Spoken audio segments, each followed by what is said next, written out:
मित्रों, प्रश्न आया है कि जब ध्यान साधना इत्यादि में हम जाते हैं तो और भी दिक्कत हो जाती है। हम और भी विचारों से घिर जाते और तनाव कम नहीं होता, ज़्यादा हो जाता है। तो क्या करें? मित्रों, जब आप शुरुआत में ध्यान में जाओगे तो आपको उस वक्त ज़्यादा मुश्किल होगा, ज़्यादा विचार आएंगे, बहुत कठिन अवस्था हो सकती है।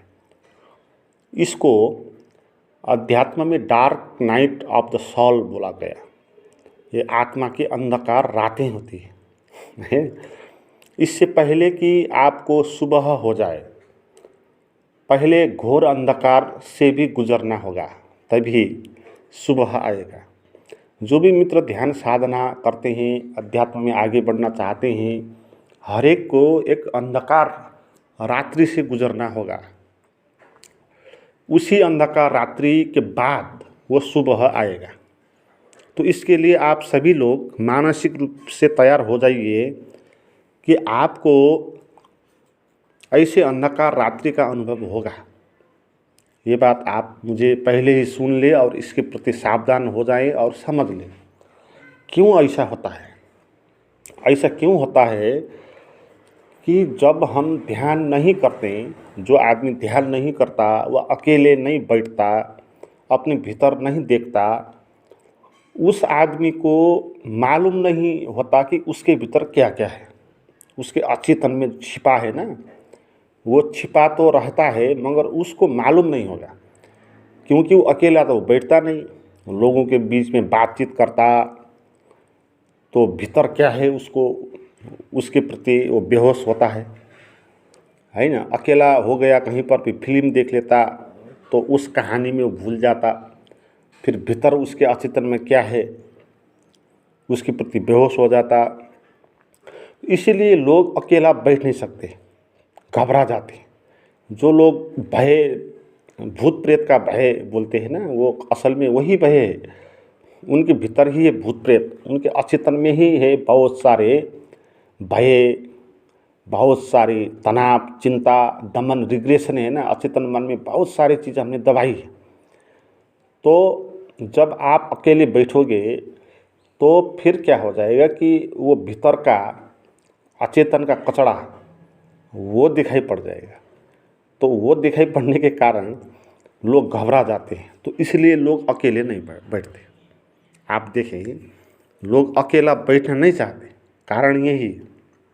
मगर जब आप ध्यान करोगे तो अकेला बैठना होगा, क्योंकि आपके भीतर क्या है ये देखने के लिए अकेला बैठना होगा, उसके भीतर प्रवेश करना होगा, तभी आप उससे बाहर आ पाएंगे ना, उसी को जान पाएंगे।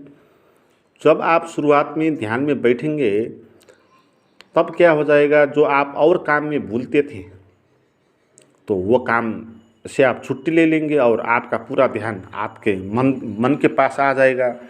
और मन के अंदर तो बहुत सारे ऐसे कूड़ा कचरा भरे हैं, तो उसका आपको दर्शन हो जाएगा। तो इसीलिए ध्यान में आपको ज़्यादा विचार चलेंगे। ज़्यादा विचार ध्यान करने के कारण चला नहीं है, वो ज़्यादा विचार पहले अनकॉन्शियस माइंड में था ही, आप उस पर ध्यान नहीं देते इसलिए पता नहीं होता था।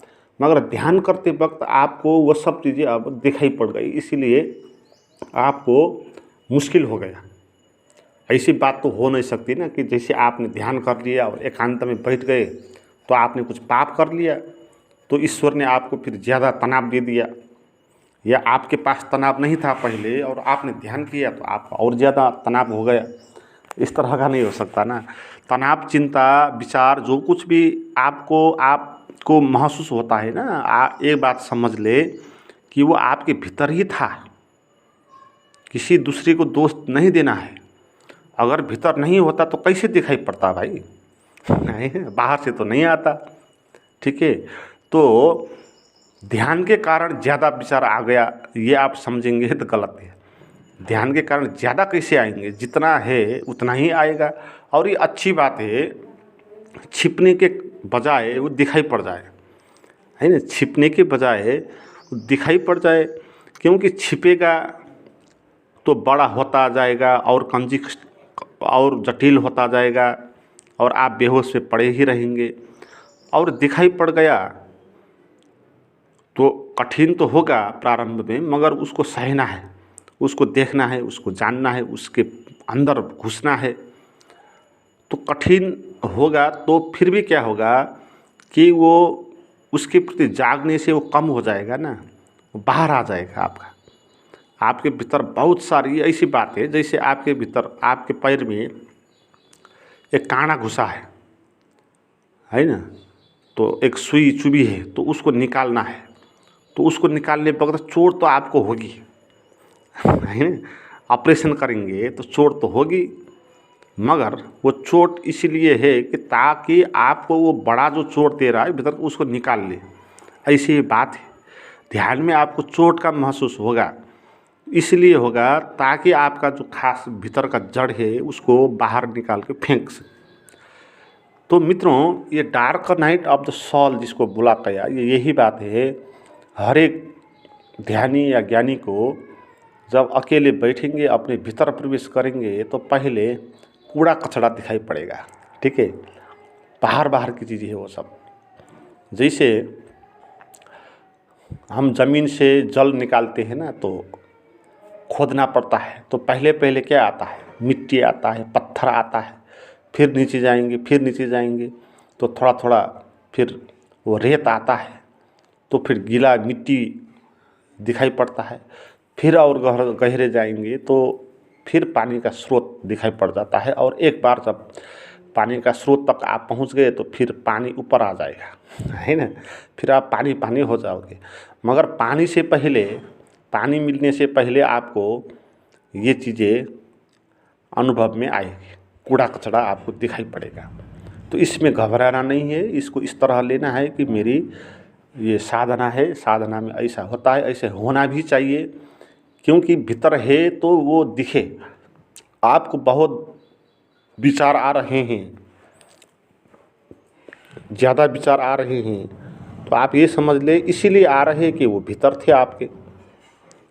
तो आया तो अच्छी बात हुई ना, वो बाहर आ गया, आपको फिर थोड़ा हल्का महसूस हो जाएगा। तो कुछ धैर्यतापूर्वक इस तरह इन चीज़ों को लेना है और ध्यान करते रहना है। मित्रों, अगर आपने अभी तक मेरी प्राइवेट गाइडेड मेडिटेशन की साधना नहीं ली है तो आप लेने के लिए बात कर सकते हैं, उसका नंबर डिस्क्रिप्शन में दिया हुआ है।